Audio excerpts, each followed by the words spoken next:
जगन्नाथ नमस्कार। सृजनीर आउ एक नूतन अध्याय को आपण मानक स्वागत। आज वायुमंडल तापमात्रा दिन को दिन बढ़िबारे लगी, जार प्रभाव रे समग्र पृथ्वी आज निजर अस्तित्व हराई बसी, निजर सबुज श्यामल सौंदर्य को से संपूर्ण रूपे धीरे धीरे हराइबारे लगी एवं ताहा आज मरुभूमि पलटिबारे लगी। आउ एथिपाई केवल ये मनीष माने ही दायी, किंतु पृथ्वीर से आर्तचित्कार आज कहारी को शुभा जाउनी। तेणु कौन से आर्तचित्कार आसंतु यही परिप्रेक्षी रे शुणिबा आजिर कविता पृथ्वीर आर्तचित्कार। कवितार शीर्षक पृथ्वीर आर्तचित्कार। बिकले पचारे पृथ्वी कुहारे मनीष, प्रति मुहूर्त रे काहीकि मते देउछ विष। बिकले पचारे पृथ्वी कुहारे मनीष, प्रति मुहूर्त रे काहीकि मते देउछ विष। तुमरी लागी तो आजी मु जली जली जाऊची, प्रदूषित परिवेशटा मते नीति मारुची। तुमरी लागी तो आजी मु जली जली जाऊची, प्रदूषित परिवेशटा मते नीति मारुची। माटी पानी आउ पवन सबु कल विषाक्त, माटी पानी आउ पवन सबु कल विषाक्त। मते काटी कुटी खोली ताड़िकी कल क्षत विक्षत।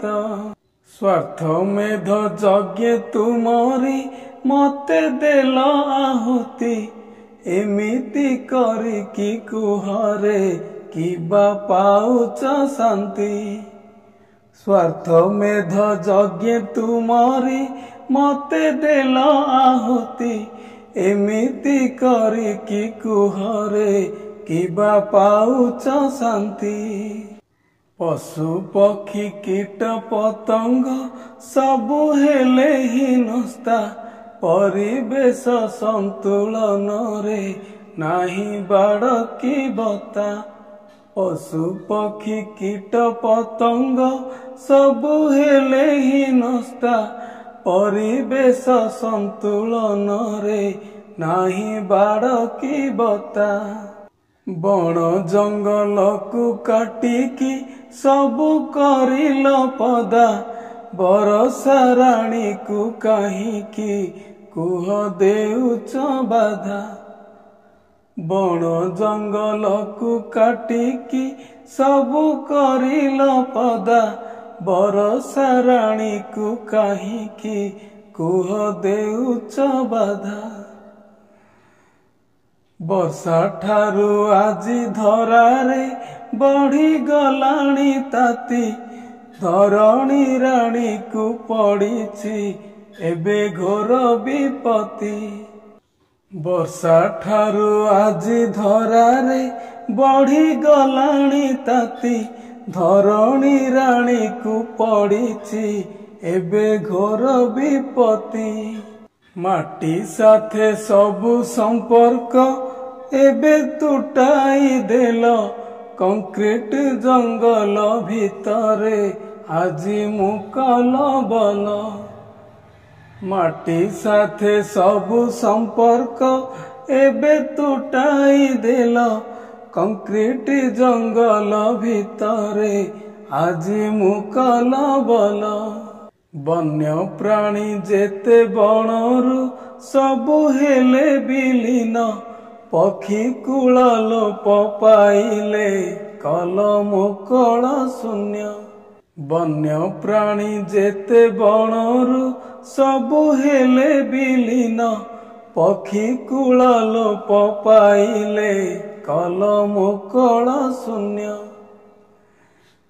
घोटिला काल मरुड़ी नाही दाना की पानी, ଏକ ଛତ୍ରବାଦୀ ସାଜିଲ ନିଜ ସ୍ୱାର୍ଥକୁ ଜାଣି। ଘୋଟିଲା ଅକାଳ ମରୁଡ଼ି ନାହିଁ ଦାନା କି ପାଣି। ଏକ ଛତ୍ରବାଦୀ ସାଜିଲ ନିଜ ସ୍ୱାର୍ଥକୁ ଜାଣି। ଅମୃତ ଫଳକୁ ତେଜିଣ କଲ ବିଷ ଆହାର। ବ୍ୟାଧିଗ୍ରସ୍ତ ହେଲା ଦୁନିଆ ପରିଣାମେ ତାହାର। ଅମୃତ ଫଳକୁ ତେଜିଣ କଲ ବିଷ ଆହାର। ବ୍ୟାଧିଗ୍ରସ୍ତ ହେଲା ଦୁନିଆ ପରିଣାମେ ତାହାର। ରକ୍ତ ମୁଖା ରକ୍ତ ପିପାସୁ ସାଜି ହେଲ ଦାନବ। କେବେ ଆଉ ଚେତା ପଶିବ ଆରେ ମୂଢ଼ ମାନବ।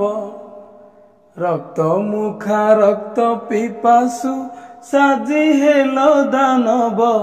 କେବେ ଆଉ ଚେତା ପଶିବ ଆରେ ମୂଢ଼ ମାନବ। ସୁଧୁରି ଯାଅରେ ସଭିଏ ମୁଁ ଯେ ହାତ ଯୋଡୁଛି।